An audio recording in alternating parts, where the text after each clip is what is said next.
Assalamualaikum dan selamat datang ke kelas online Reka Bentuk dan Teknologi tahun 5 bersama dengan Mr. Zack.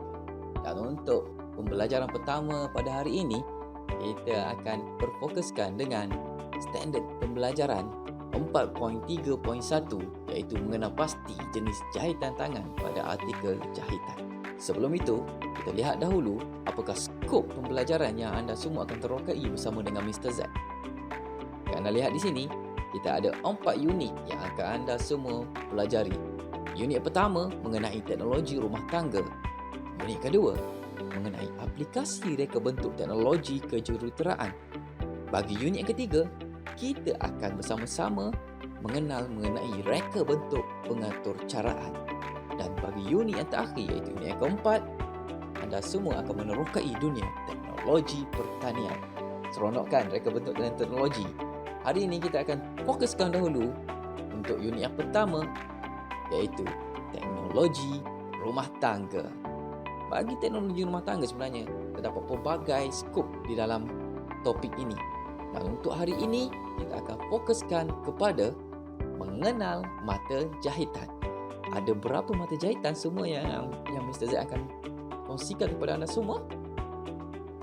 Yang pertama kita ada jahitan Kia.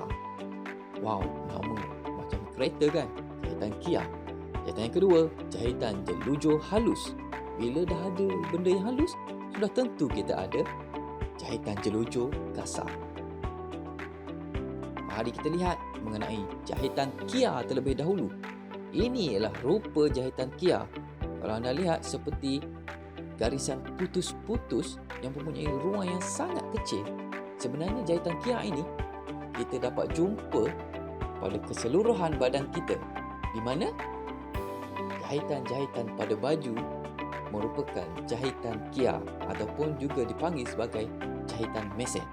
Jadi jahitan Kia ini kalau kita lihat terdapat di sekeliling baju kita, di collar, di bahu, di lengan. Boleh dikatakan keseluruhan pakaian kita menggunakan jahitan Kia. Mari kita kenal dengan lebih lanjut mengenai jahitan Kia. Jahitan ini adalah untuk memulakan dan juga mematikan jahitan. Kita nak mula menjahit dan nak mematikan jahit ataupun nak stop daripada menjahit, kita akan gunakan jahitan Kia. Boleh katakan jahitan ini jahitan yang sangat penting untuk kita pelajari. Ianya juga digunakan sebagai jahitan tetap dan menjahit bahagian klem yang meretas. Dan Kia juga sebenarnya menggantikan jahitan mesin. Jadi kalau baju kita tiba-tiba terkoyak kan, kita bergurau dengan kawan-kawan, dengan adik-beradik, tertarik baju, kemudian terkoyak bahu sedikit, tak ada mesin kat rumah. Jangan risau, bila anda sudah belajar cara untuk membuat jahitan Kia, anda boleh baiki sendiri baju menggunakan jahitan tangan iaitu jahitan Kia. Untuk jahitan yang seterusnya, jahitan jelujur halus. Ini merupakan rupa jahitan jelujur halus. Sebenarnya, jika dilihat dengan mata kasar, lebih kurang sama dengan jahitan Kia. Namun, jarak di antara jahitan sedikit lebar. Ianya digunakan sebagai jahitan tetap, sama seperti jahitan Kia juga. Namun, jahitan ini digunakan untuk membuat kedutan sulaman pada fabrik. Jadi kalau kita nak buat sedikit kedutan kan, kadang-kadang kita tengok baju mak-mak yang macam Vogue gitu orang cakap kan, dia ada macam kembang-kembang sikit kat bahu tu. Lepas tu awak punya dress yang perempuan, dia macam ada kembang sikit kan dekat pinggang tu, dia buat kedutan pada pinggang, dia bagi kembang. Jadi dia akan gunakan jahitan jelujur halus. Dan jahitan ini juga digunakan untuk membaiki kelepet yang meretas. Mari kita lihat pula mengenai jahitan jelujur kasar. Kalau kita lihat di sini, awak rasa apa perbezaan jahitan jelujur kasar dan juga jahitan jelujur halus? Ya, jarak ataupun panjang mata jahitan itu yang digunakan bagi jelujur kasar sedikit besar. Halus tadi dia pendek dan lama, halus. Yang kasar dia lebih kasar. Ianya juga digunakan sebagai jahitan tetap, sama. Kia, jelujur halus dan jelujur kasar digunakan sebagai jahitan tetap. Jahitan ini dapat juga digunakan untuk membuat kedutan sulaman pada fabrik. digunakan untuk membaiki kelepet yang meretas. Senang cerita, jerujuk kasar dan halus mempunyai fungsi yang sama. Namun, cara untuk kita menggunakan jahitannya sedikit berbeza. Di mana yang halus tadi, kita menggunakan ruang yang sedikit kecil. Bagi yang jerujuk kasar, kita menggunakan ruang yang sedikit besar. Dah habis 3 jahitan. Sabar, masih ada 3 lagi jahitan yang belum kita terokai bersama, iaitu jahitan insang pari, jahitan sembat dan juga jahitan silang pangkah. Mari kita lihat dulu kepada jahitan insang pari. Ini dia jahitan insang pari. Nampak macam susah kan?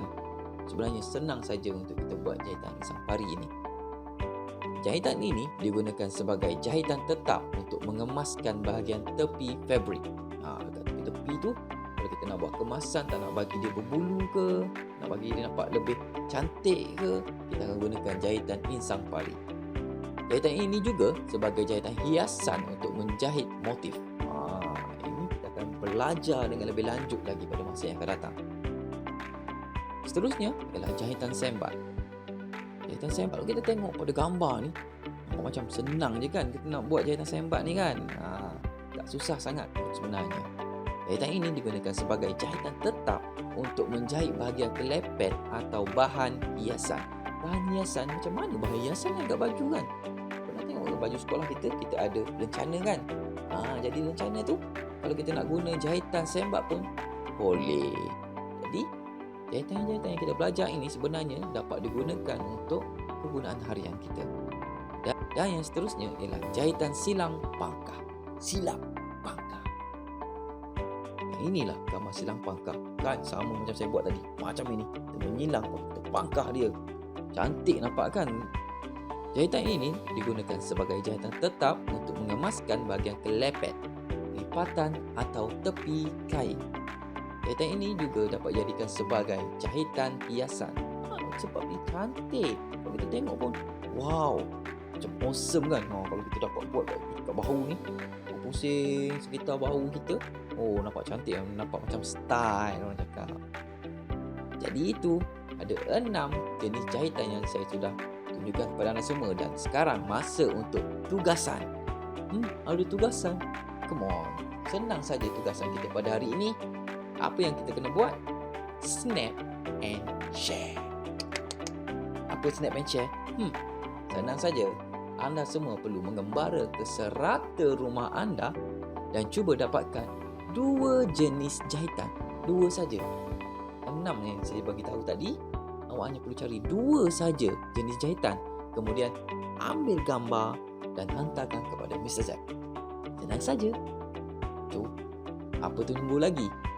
Ambil phone anda, cari 2 jenis jahitan yang Mr. Zack kongsikan sebentar tadi dan ambil gambar, kemudian hantarkan kepada Mr. Zack. Sampai di sini saja untuk sesi kita pada hari ini. Semoga kita akan berjumpa lagi pada minggu hadapan. Semoga anda semua sentiasa ceria dan jaga kesihatan masing-masing. Kita jaga kita. Assalamualaikum. Jumpa lagi pada minggu hadapan.